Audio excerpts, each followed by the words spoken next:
안녕하세요. 한바다의 곽정은 변호사입니다. 오늘은 억울하게 강제추행 혐의로 고소당하신 경우 피의자의 대응 방법에 대해서 말씀드리고자 합니다. 허위 고소를 당한 경우에 구체적인 사실관계와 증거를 토대로 대응 전략을 제대로 준비하셔야 합니다. 내가 이 억울함을 경찰에 가서 말하고 오면 해결되겠지라는 생각을 가지면 위험하실 수 있습니다. 우선 강제추행의 의미에 대해서 말씀드리고 시작하도록 하겠습니다. 강제추행이란 것은 상대방의 의사에 반해서 신체를 만지거나 성적 수치심을 일으키는 모든 신체 접촉을 의미합니다. 그 힘의 강약은 중요하지 않고요. 어디 부위를 접촉하느냐도 강제추행 성립에 있어서 문제되지 않습니다. 그러나 문제되는 것은 의도하지 않았음에도 불구하고 사소한 오해나 뒤늦은 주장으로 인해 억울하게 혐의를 받는 분들이 많다는 것입니다. 이런 허위 고소에 대해서 비난보다는 사실관계를 구체적으로 진술하고 관련 증거 또는 증인을 제시해서 혐의에서 벗어나시는 것이 제일 급선무입니다. 성범죄의 경우 첫 번째로 제일 중요한 것은 초동 대응이 상당히 중요합니다. 초동 대응은 뭐냐면 수사 협조와 구체적인 증거 확보입니다. 강제추행 사건의 경우에는 수사 초기 때부터 제대로 대응하지 않으면 가해자로 낙인 찍힐 위험이 상당히 큽니다. 경찰서 또는 검찰로부터 출석 요구나 혐의 사실을 고지받으면 꼭 변호사와 상의하셔서 진술 포인트와 증거를 정리하시길 추천드립니다.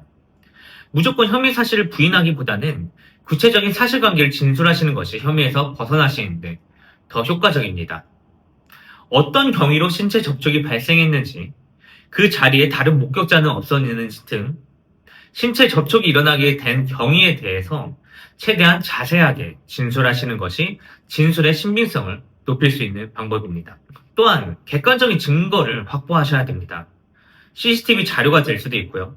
블랙박스 또는 카카오톡 메시지, 기록 등 이 억울함을 뒷받침할 수 있는 객관적인 자료가 상당히 중요합니다. 구체적인 대응 전략에 대해서 말씀드리도록 하겠습니다. 실제로 제가 맡았던 사건을 예로 설명드리도록 하겠습니다. 제가 맡았던 분은 물리치료사로서 환자를 치료하는 과정에서 어쩔 수 없는 신체 접촉이 있었음에도 나중에 강제추행으로 고소를 당하신 분이 계셨습니다. 저희는 치료 매뉴얼, CCTV, 동료 진술 등을 통해 성적 목적이 아닌 정상적인 치료 행위의 일환이었던 점을 입증해서 무혐의 처분을 받았습니다. 그 과정에서 첫 번째로 제일 중요한 것은 정확한 사실관계 정리가 필요합니다. 신체 접촉이 일어난 일시, 장소, 구체적인 상황, 그리고 대화 내용 모두 시간 순서대로 꼼꼼하게 정리하셔야 됩니다. 이 사건에서는 치료 전에 어떤 설명을 했고 치료 후에 환자가 어떤 반응을 보였는지까지 기록해서 제출하였습니다. 두 번째로 객관적인 증거를 확보하셔야 됩니다. 통신 내역으로는 카카오톡 문자, 전화통화 녹음 등을 필수적으로 수집하셔야 되고요. 영상 자료로는 CCTV 영상, 차량 블랙박스 등을 확보하셔야 됩니다. 이 사건에서는 병원, 복도에 설치된 CCTV 원본 파일, 그리고 치료 전후로 나눈 대화 내역이 담긴 카카오톡 대화 내용, 그리고 전화통화 녹음 내역을 확보했습니다. 그리고 결정적으로 치료 매뉴얼, 협회 가이드라인을 확보해서 그 안에 내용을 토대로 의뢰인의 행위가 실제로 의학적, 그리고 재활치료 목적에서 이뤄졌다는 행위임을 입증하였습니다. 이런 경우에 협회 등 전문가로부터 이러한 신체 접촉이 치료 목적상 필요한 행위였다라는 소견이 담긴 진술서가 큰 도움이 될 수 있습니다. 실제로 터치 행위를 또한 하기 전에 어디를 어떻게 치료할 것인지 미리 고지했다는 점을 다른 치료를 받은 환자로부터 확보해서 정황적 증거도 마련할 수 있었습니다. 또한 치료 행위 이후에는 환자로부터 감사하다, 좋았다 등 긍정적인 반응이 있었다는 점 또한 중요한 판단의 근거로 작용될 수 있습니다. 세 번째로 증거가 다 확보되셨다면 이 증거들을 제대로 활용하시는 것이 중요합니다. 예를 들어 신체 접촉은 있었던 경우라면 이러한 신체 접촉이 성적 목적이 아니라는 점을 입증하기 위해서 그 필요한 증거들을 설치하셔야 됩니다.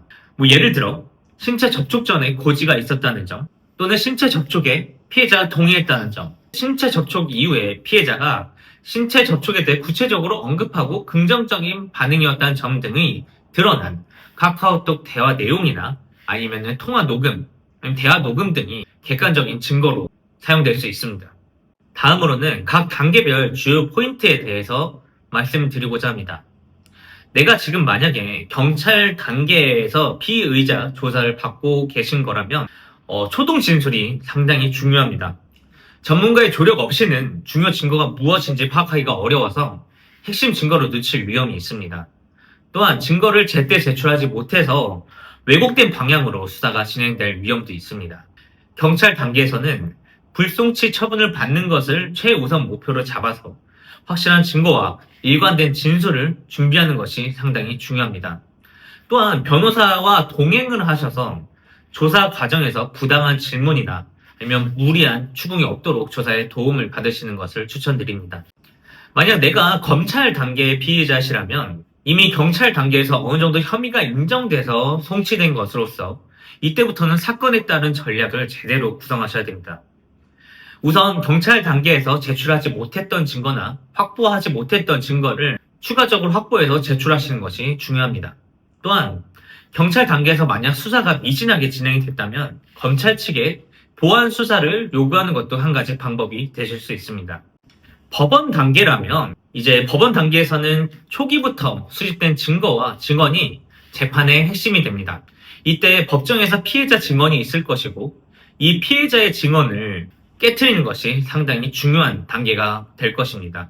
피해자의 증언의 신빙성을 깨기 위해서는 반대신문이 제대로 이루어져야 되는데 이런 반대신문에 대해서는 제 영상에서 따로 또 확인해 보실 수 있습니다. 마지막으로 강제추행 혐의는 정말 사회적 낙인이 큰 죄입니다. 억울한 상황이라면 절대 방치하지 마시고 지금 당장 대응을 시작하셔야 됩니다. 이때 중요한 건 변호사는 무죄 주장을 할 때 주장의 신빙성을 싣기 위해서 법리 검토, 유사 판례 검토, 증거 확보 등 절대적인 시간을 많이 필요로 합니다.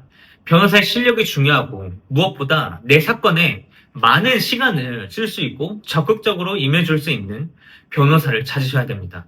저 또한 무죄 사건을 맡는 경우에는 다른 사건을 수임하지 않고 그 사건을 해결하기에 온전한 모든 힘을 다 써서 최선을 다합니다. 제대로 된 변호인의 조력을 받아서 억울함을 잘 해결하시길 바랍니다.